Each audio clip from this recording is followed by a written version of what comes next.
I got pumpkin on my camera, great. Hey friends, how are you? Today is going to be a cooking day. We're gonna cook all the things. I actually already started. Without telling you, I have a roast going in here for our dinner. I have been slightly thawing out these 6 pounds of ground beef for project. I have a number 10 can of tomatoes. I just finished a batch of dried beans. Let's, oh, it's too wet. Just put a towel over it and then clean your counter. Holy moly.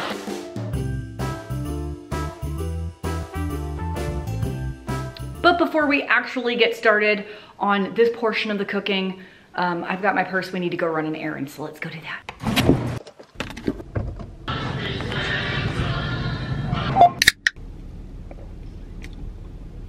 Okay, now we can cook. I have 2 pots going here. This one over here is gonna end up being a triple batch of chili. So it's just 3 pounds of ground beef right now. I've been mushing it up with the meat masher.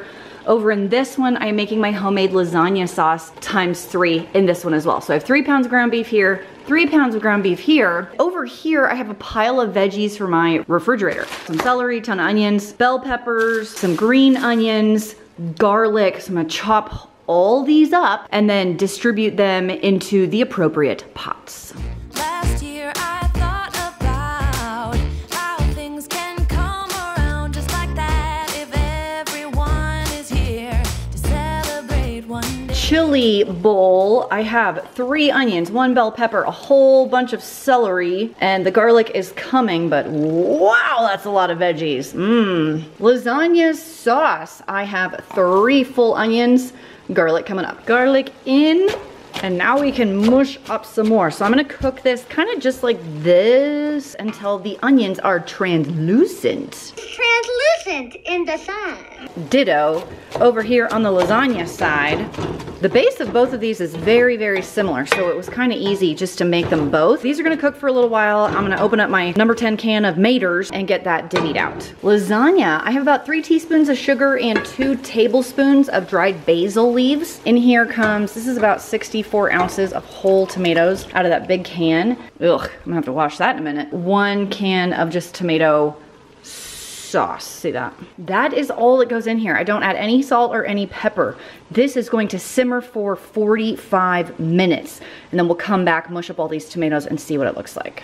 Chili side, I have added a 1/2 cup of chili powder. I know it sounds like a ton. Remember, this is a triple batch, 3 servings here. About 3 teaspoons of sugar, 6 teaspoons of salt. Don't remember, this is a lot of stuff's going in here. I did get out some tomatoes from my garden, from the freezer, because I feel like I don't have enough in this can left. Here's the rest of this number 10 can. Yeah, that is so not enough tomatoes. So I am definitely gonna need some more. Probably rinse that out with a little bit of water. I think I can just throw the frozen baggie in there, but I think this plastic guy, I can't get those out until I thaw the outsides of that, so I will do that. All right, all my tomatoes are in.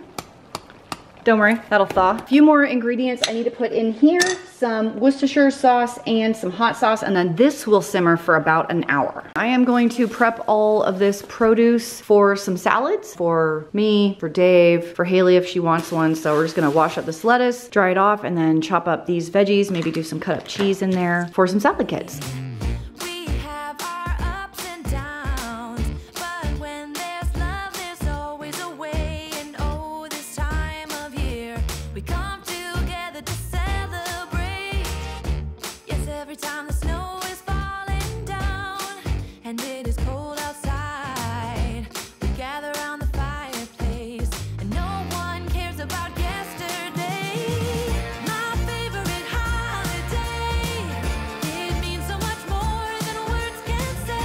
Here's the lasagna sauce after 45 minutes of simmering and some work with a potato masher to mash up those whole tomatoes. I thought originally that it was a little on the thin side, but now that I'm looking at it, it looks pretty good to me. So I think we're gonna be turning this off. I'll let it cool for a little bit because we are actually not putting the lasagnas together until much, much later today. So I'm gonna stick this in the fridge and deal with it later. This is also something good to make way in advance and freeze. And then you can just pull it out later and have a really delicious lasagna. I much prefer this over like jarred pasta sauce in my lasagna. Like This is way better. My chili after simmering for about 45 minutes, and I mushed up the tomatoes that were in here, and it is time to add the beans. You can use whichever beans you want. Kidney beans, black beans, pinto beans, a combo, canned, dried, whatever. I had some dried beans that I cooked in my Instant Pot, so I'll pour those in now. I forgot the name of the bean I used. They were like pink and speckly. Starts with an A, Azuki?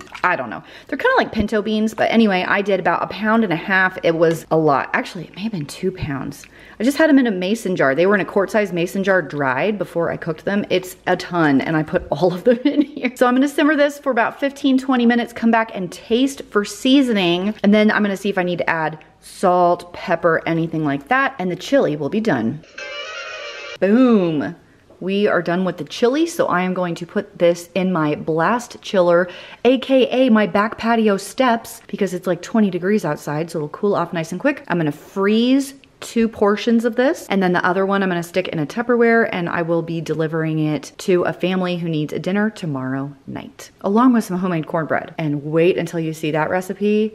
It will blow your mind. The next day. I feel like we've been here before. I am mixing up these 3 lasagnas. One is going to the lady I'm taking dinner to tonight, so one of the servings of chili, and then a frozen lasagna for her to keep for a different night that she needs it, and then 2 more that I'm gonna stick in my freezer anytime I have another lasagna love match. I'm gonna have 2 ready to go. I have my homemade lasagna sauce this time, which I took the time to make yesterday. This is the next day. So we're gonna put these together and then move on to the next portions of the meal that I'm taking to the lady today. The chili is supposed to be the meal for tonight, and I'm also gonna be making a sweet cornbread. It's more like a corn cake. It's so amazing. You won't even believe it. And then a pumpkin dessert that I really wanted to make, but I didn't want to have the whole thing in my house, so this way I can split it in half, kind of. I'm using these oven-ready lasagna noodles. Don't have to pre-cook them. I just have pre-shredded mozzarella because it's easy. And I have I don't like cooked ricotta. I just feel like it gets really grainy when it's cooked. That's my personal opinion. So I have cottage cheese, Parmesan cheese, a whole bunch of Italian seasoning, and 3 eggs in here. Let's build and hit that music.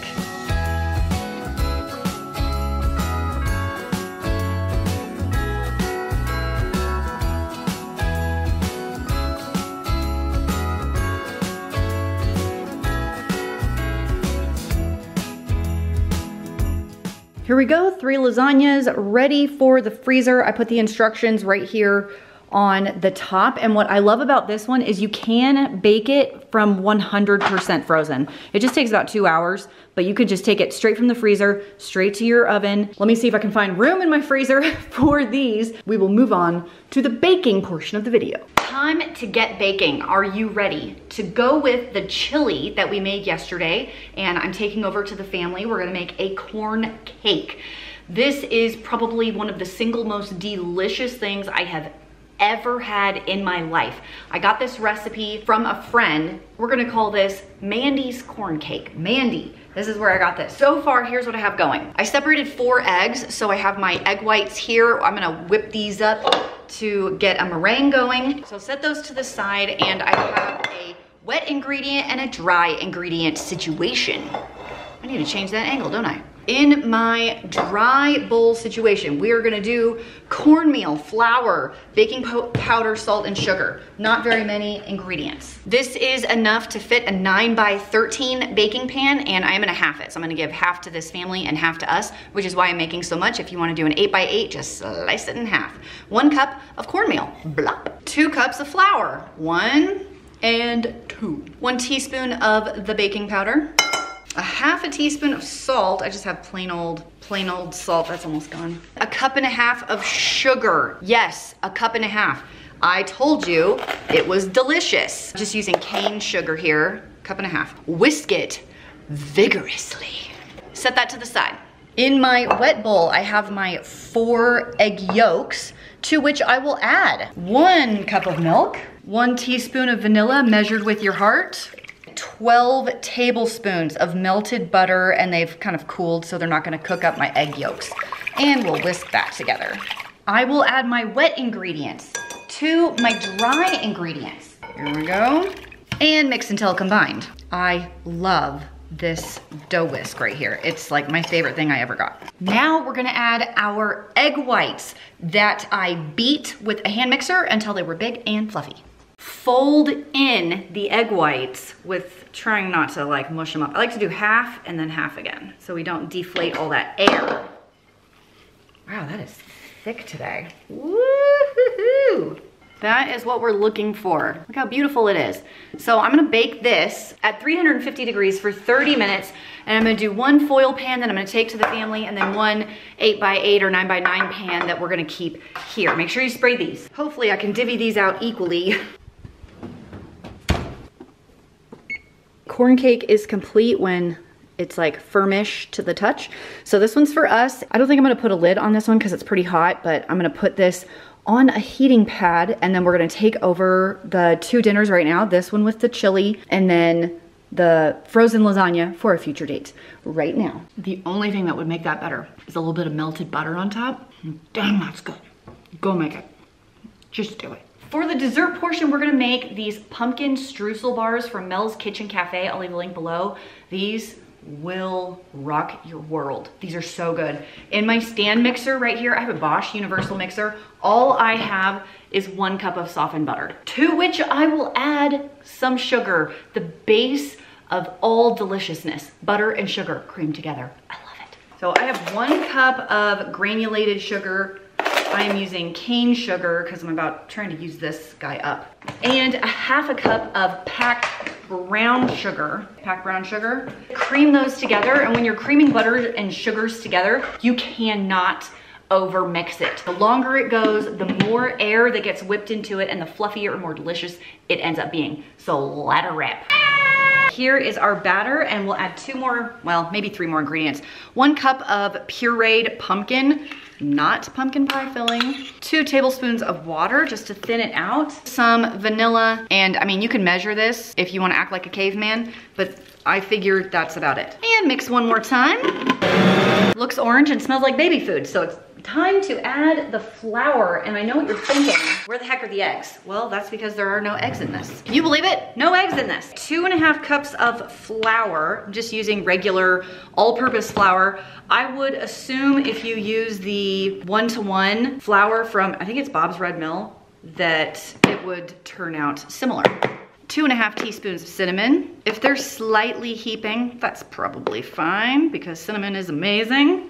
1 teaspoon of cream of tartar. You know, you buy this and it just sits around and you wonder why the heck you have it. This is why you have it. This and snickerdoodles. 1 teaspoon of that. 1/2 teaspoon of baking powder. 1/2 teaspoon of baking soda. Those are different things, by the way, in case you didn't know. 1/4 teaspoon of salt.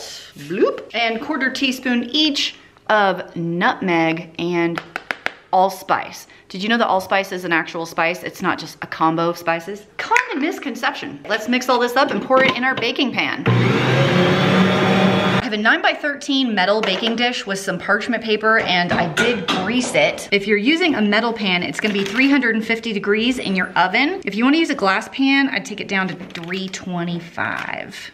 Don't put it in the oven yet. I have some cinnamon sugar mixture. We're supposed to sprinkle this on top. Can't believe I almost forgot the streusel topping. I mean, it's not really streusel, it's kind of like cinnamon toast topping, but you know. This gets sprinkled on top of this. And then it goes into the oven. Okay. Wow, that's a lot of topping. Okay, it'll be fine. Now we'll bake it for 20 to 25 minutes. Little tip from me to you is when you make these, you do need to let them cool in the pan until they're almost completely cool. Because there's no eggs, they don't solidify as much as they would if there was eggs in it, which means once it's cooled, it's delectably moist and decadent. But it also means if you pull it out when it's hot, it's going to crumble into itty bitty bits and then you're gonna be frustrated. But anyway, here are the bars. Of course, we have to do a little taste test. I have the corner piece here because the corner piece is the superior piece. Truth, I'm just speaking the truth. They are soft, but yet also light and airy and dense. Is that even possible? With the perfect amount of pumpkin flavor. These are seriously so easy to make. Really, really delicious. I may just eat these for dinner. Did I just eat an entire piece right in front of you? Yes, I did. No regrets. Amazing. I have a problem. It's because when you make anything with pumpkin, they never use the entire can. Why is that? And now I have all of this canned pumpkin, and I also conveniently had a a package of Oreos. So let's make pumpkin Oreo cheesecake bars. Why don't we focus on my face? Why? Come on, you piece of crap. The best thing about this recipe, well, there's lots of good reasons, but the first is you can really get out your aggressions. So take your package of Oreos and do the following. Get a baggie, open your Oreos. I thought that this would be way easier than it actually is. Man, they don't, like, it doesn't even make it easy to, oh.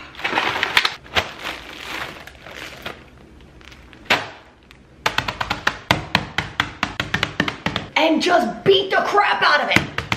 I mean, you could also use the food processor, but what fun is that? I mean, really. All right, as it turns out, I'm supposed to mix melted butter in the food processor with the Oreo crumbs, so you might as well just get your food processor out. A blender's probably fine also. On a greased baking dish, 9 by 9 would be great.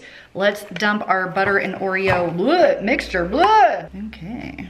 Don't lick that. You'll slice your tongue off. And this is our crust. We're gonna bake this at 325 for 10 minutes. So I'm just making sure there's no chunks in here.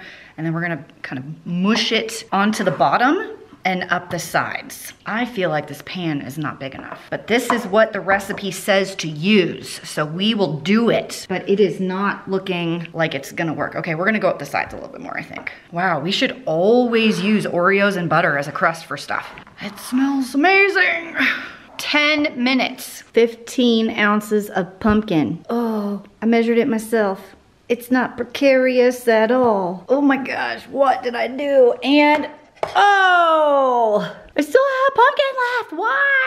Why? Mixing up the filling. I have 2 blocks of cream cheese, 1 cup of sugar in here. Oh, don't mind that. That's Oreo crumbs. We'll get it later. Mix vigorously. 15 ounces of pureed pumpkin. Not pumpkin pie filling. 3 large eggs. 1/4 teaspoon of salt, 1/2 teaspoon of cinnamon. So I'll do a heaping quarter. 1/2 teaspoon of ginger. Bloop. 1/4 teaspoon of nutmeg. 1/4 teaspoon ground cloves.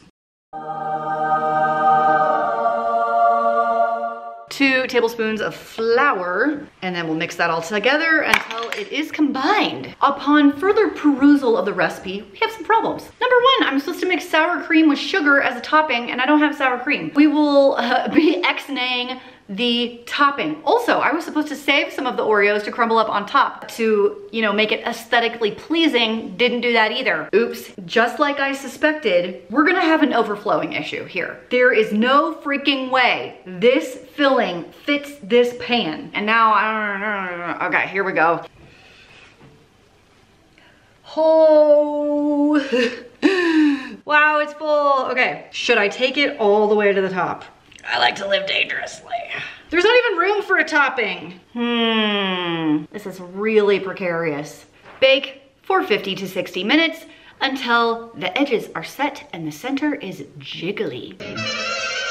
After the cheesecake has sat and chilled in your fridge for overnight, so like 8 hours or so, this is kind of what you're left with. I did get a little bit of a crack, that's okay. If you wanna cover that up, you can follow the instructions and add the sour cream and sugar topping, which I did not do. The texture looks nice, it's kind of silky.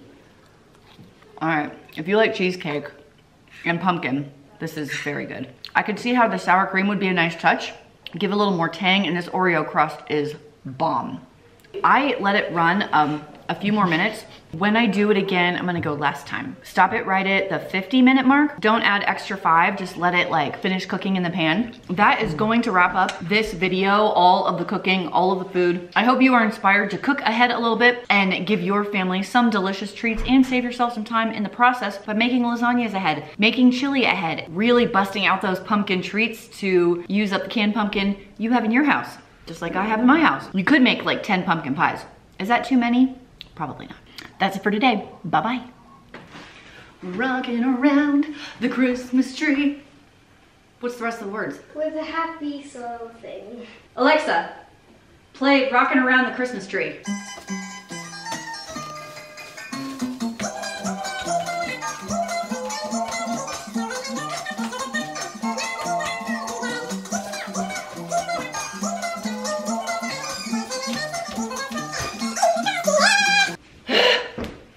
sweaty.